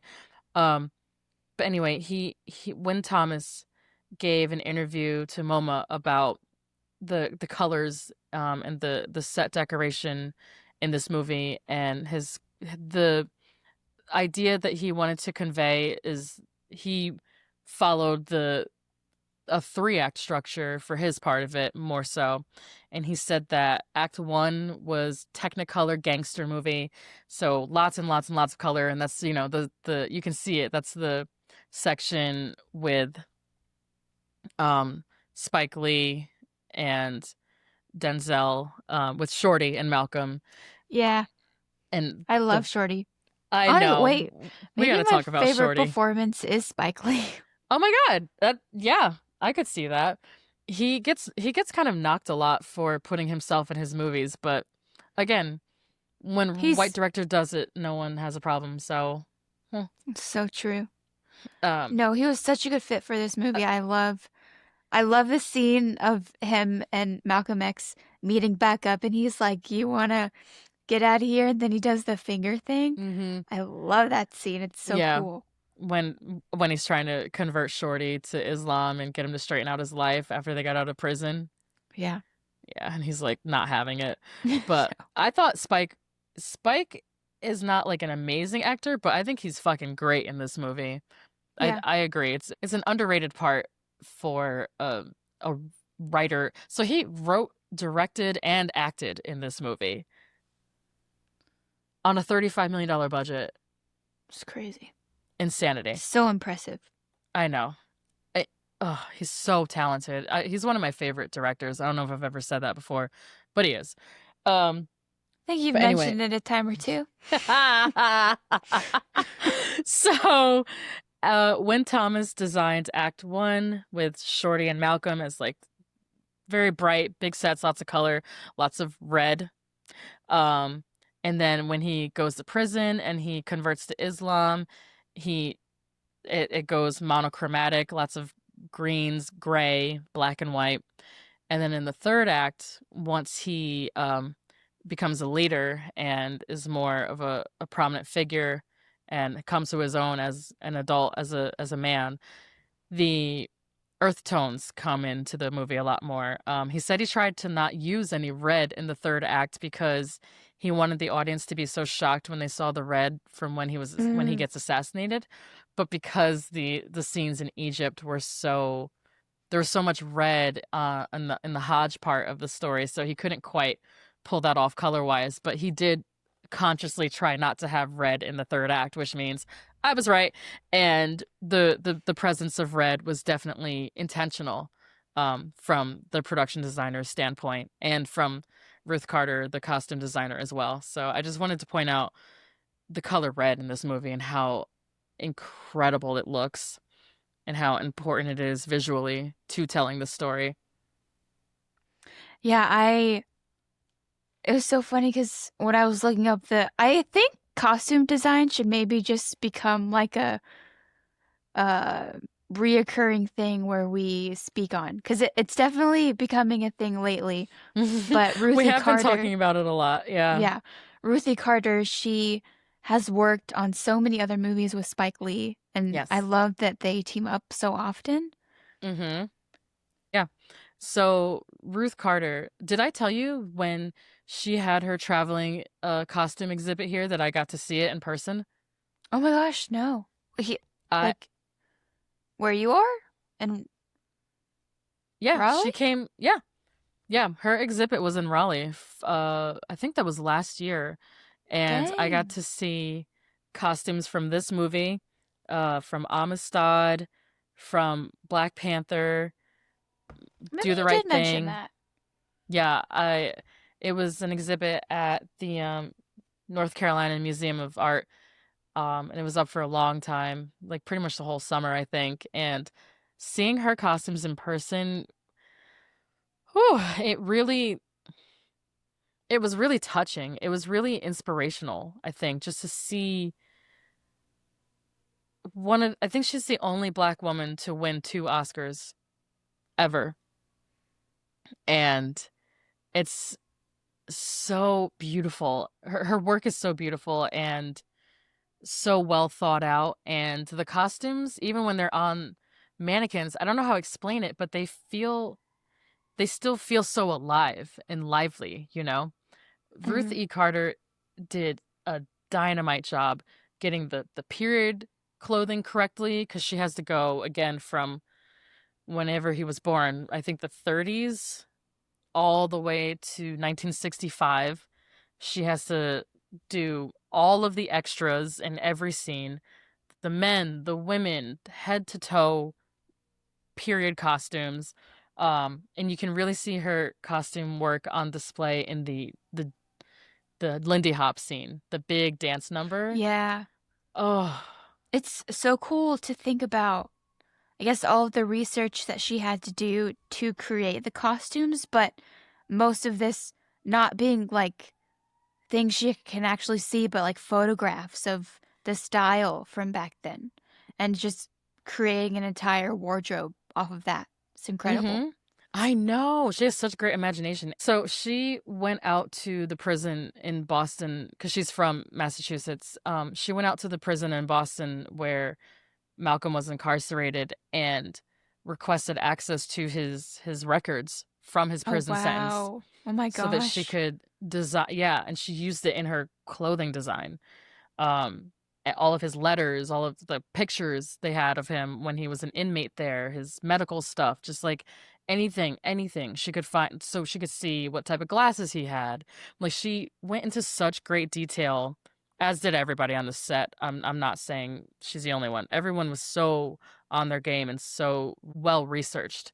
But she went to the prison and read all of his stuff and saw all of his pictures to create that time period. Wow.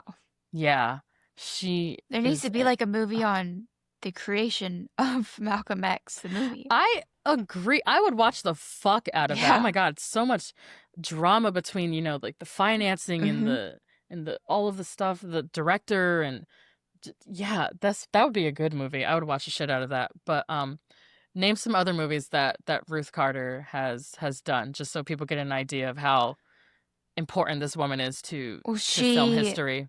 most recently did Sinners, and before that, Black Panther, Mhm. Bamboozled, Mhm. Mo Better Blues, like we said, and Yep. Do the Right Thing. Yeah. Yeah, and as I mentioned, she did Steven Spielberg's Amistad. I believe she also did the what's that movie? The Butler? Yeah, also did The Butler. She's a powerhouse. She's one of my like idols, honestly. I'm not even a clothing designer. I just admire her so much. I just love what she does. Yeah, definitely Ruth Yeah, Carter and needs to be mentioned on this she's episode. also just really down to earth, too. She's Watching so her cool. interviews. Mhm. She's very, very cool. Yeah, maybe I'll link to her website where you can see the actual sketches of the costumes. What else did you have behind the scenes? This is a fun fact, but there's over 150 locations that they used for filming, which Yeah, again, 35 million budget and getting uh, all of that done. 150 locations, and I'd say had to be at least 1,000 extras on top of it. Like this is such a huge production. Huge. 150. That's more than like a Christopher Nolan movie. That's a crazy amount of locations for such little money. It's Yeah. insane. I don't know how he pulled this off. Yeah, like I don't how did they even get anything done? I don't know. They shot this pretty quickly too, considering like it's just wow. It blows me away when I think about that. Yeah, I knew it was a lot, but I didn't know it was that many. But something else I wanted to mention, Malcolm X was actually friends with James Baldwin, if I'm not Mhm. mistaken, Mhm. and he had started developing an earlier script. He was developing a screenplay for Malcolm X's life in the Yes. 60s. And I believe Spike Lee kind of pulled a little bit from that. Yeah. Sometimes, and we talked about this when we talked about Elvis and Priscilla. sometimes with a biopic you gotta fudge some stuff. You gotta cut some stuff out. You have to composite characters into one character. You have to change names, things like that. And I think that Baldwin, James Baldwin, wasn't really trying to do any of that. He wasn't he got in trouble, I guess, with the producers because he received a memo that basically said that he should fabricate parts of Malcolm's life for either entertainment purposes or for dramatic purposes or to like push the story along pacing wise in a different way.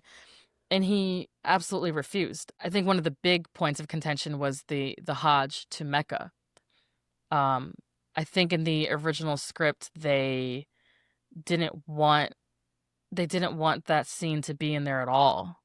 When Malcolm travels to Mecca, I know that a lot of the producers and the studio had a big problem with that, and they didn't want to show basically any of the actual practice of Islam in the story. And James Baldwin, he realized that the technical expert that was supposed to be helping him with the script was just someone from the studio to basically tell him what to write. Uh, so he walked away. He walked away Gotta from the respect it. project. Yeah, absolutely. I get it. What little moment affected you from this movie? What I found the most touching, and this can come across so cheesy so easily, but it doesn't.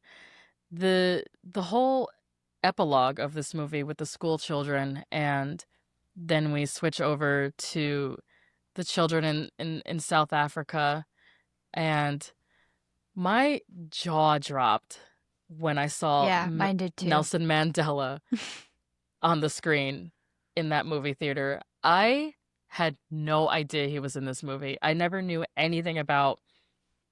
I Oh, thought I thought the movie ended when he got shot. I think I remember when we first saw it and Nelson Mandela come up, we probably like looked at each other and We're like, gasped. yeah. How'd they get him in this? It's crazy. It's He awesome just, though. yeah. I think Spike just asked. He asked Yeah. him. That whole ending can come across so cheesy and overdone, but it is. I think it's beautiful. Yeah, The it's eulogy. gives you chills type of ending. Yeah, exactly. I feel like Spike really nailed the ending of this with the eulogy by Ozzie Davis, who I think also personally knew Malcolm.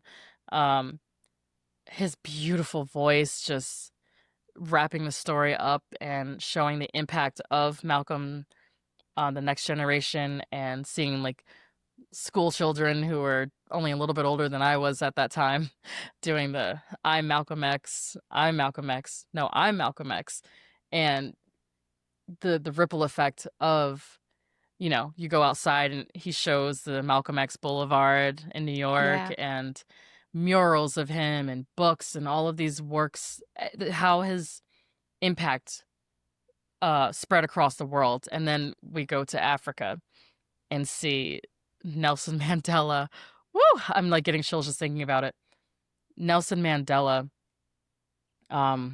just delivering like the final moments of this film. It's really and truly, this movie is just Black history. This can never be replicated, and I cannot believe that this movie almost never happened. Like I said earlier, this is a miracle to have Nelson Mandela and all of these people who are no longer with us. And how do I want to put this?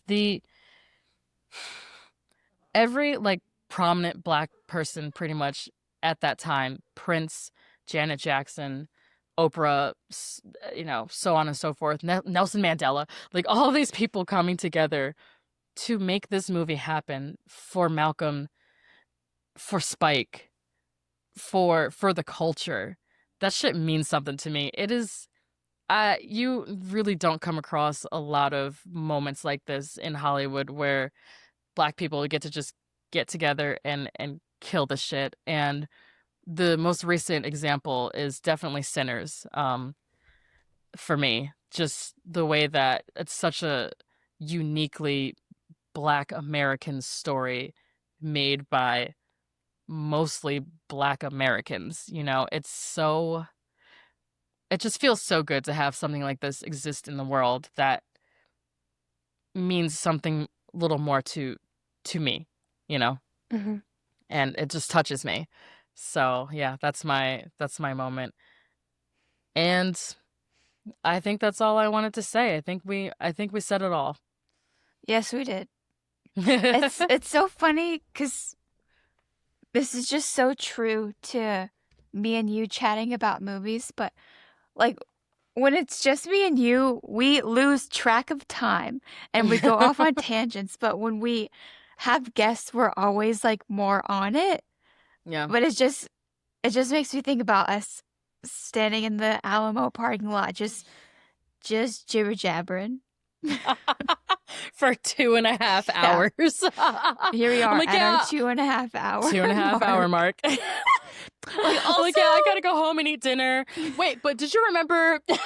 and also did you pick up on And did you see when? And did you know what else that she's in? And also did you know this? And also, Okay. and then all of a sudden it's 11 o'clock at night. Yeah.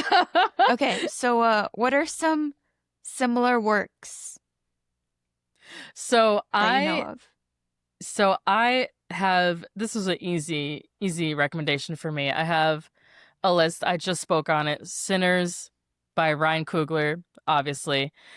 I'm gonna say as a compare and contrast, JFK, even though I haven't seen it, it feels like homework, but maybe one day I'll watch JFK.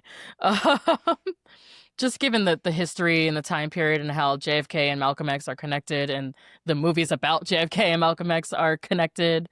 Oliver Stone and Spike Lee are connected. I will recommend JFK even though I haven't seen it, I guess. Um, from Spike Lee, I'm recommending Black Klansman, which is another um historical drama that takes place that of course deals with the KKK and racism, and it's Denzel Washington's son who I stars in that haven't seen movie. this. Yeah, it's amazing. It's John David Washington and Adam Driver as like buddy cops, and John David Washington sends Adam Driver into the KKK undercover to help him, like, you know, close this case basically, and infiltrate and shut them down. Fucking incredible movie. A lot of similarities to Malcolm X, but a lot more lighter in tone, I'd say, a little more comedic and kind of sarcastic. I Yeah, loved this movie. I think a lot of the recommendations I have, none of them are quite as serious as Malcolm Mm-hmm. X, but Mm-hmm. I love the. Okay, yeah. I love these. Sorry. I'm reading ahead. I'm like, oh, yes, yeah, yes, no, yes. when I started writing down these recommendations, I was like, ooh, I just kept thinking of good ones. You're like, and also, Also, and also, yeah, I said earlier, Mississippi Masala, one of Denzel's early movies, romantic comedy, completely different type of vibe, but I think on the respectability and like upstanding black gentleman, uh, I would definitely recommend just seeing what he was up to at that time, acting wise, performance wise. Uh, Killers of the Flower Moon. I've recommended this multiple times, but I'm gonna do it again because it fits so well with this so theme. well. And last but not least, Oppenheimer, which I think is a different. It's just got a different tone. I feel like, and Christopher Nolan got knocked for this a little bit when it came out, and I don't quite agree. That people were kind of complaining that he made Oppenheimer seem too good, and he was like venerating him too much, and I'm like, not quite. I feel like, I don't know. I'd have to rewatch that with this movie fresh in my mind and see if I still pick up on that. But I thought Oppenheimer was great, and it's an example of a historical Yeah, drama, it's a a good biopic, example. really well done. Yeah, Completely different topic, time period, etc. yeah, but a good Told history movie. a good history movie, exactly. This one, I think you had also said you're like they should show this in schools, and I was like, yep, Yeah, yep. So those are my recommendations for Malcolm X. And what do you have, Lindsay? I put down They Cloned Tyrone. This I love this movie. this is the only like one of the best like Netflix originals. Yeah. They Cloned Tyrone. It has Jamie Foxx in it. Oh my Yes. God, so good. Great pick. This is one of my favorite movies that I saw. I think 2022 this came out, 2023, something like that. Yeah, one of those. Incredible. Yeah. Yeah, I don't want to give too much of it away, but just watch it. Yeah, it's a great like sci-fi dark comedy on Black American Yeah. assimilation, let's say. What else you got? A couple of these I haven't seen, but I was just doing some digging and I was like, these Mhm. would be good. Miss Evers' Boys. Mhm. It's about the Tuskegee study, Oh, whoa. which I Okay. thought Yeah, would yeah, yeah. just be a really good bit of history that people should know more about. Absolutely. Clock it. Also, Yeah. Harlem Nights, I have not seen, Yes. but I was Yes. I've seen it. This is a great representation of the like Detroit Red period of Malcolm's life. The fucking yeah, around as a yeah, gangster that with Delroy style. Lindo.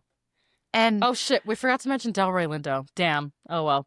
Um well, Delroy Lindo as West Indian Archie. Oh man, I forgot to talk about him, but speaking of sinners, he steals the show in some of these scenes. He's so goddamn good in this movie. I'm so sorry. I forgot to talk about Delroy Lindo. We ran out of time. Um wait, is he in Sinners? yeah, Delta Slim. As soon as you said that, it like clicked in my brain Yeah, that's the that same he's in guy. that movie. Oh Yeah, my he's God. That's awesome. Yeah. Wow. Yeah, he's the man. I also said One Battle After Another, and I don't know, do you feel like that's a good one? For some I think reason, I think parts of One Battle After Another are in conversation with yeah, I guess Malcolm like X. the revolutionary radical aspect of it. Exactly. I also said If Beale Street Could Talk, specifically because this is a book that was this was a movie that was adapted by a book written by James Baldwin. Oh, of course, the James Baldwin connection. That's very, very juicy. Oh, I love that. And my last recommendation is Queen and Slim. Have you seen that? Ooh, I actually haven't. I'm scared to watch it because I know it's depressing and it's gonna make me mad. Yeah. Really good though. Okay, Um I'll take your word for it. There's only so much black trauma I can. yeah. Yeah. This one was all over Black Twitter and TikTok for years of people just being like, Lena Waithe, what the fuck are you doing? Why would you do that? Yeah, so this one kind of unfortunately just has like it leaves like a bad taste in my mouth. I'm gonna watch it. I love these actors. I'm definitely gonna see it.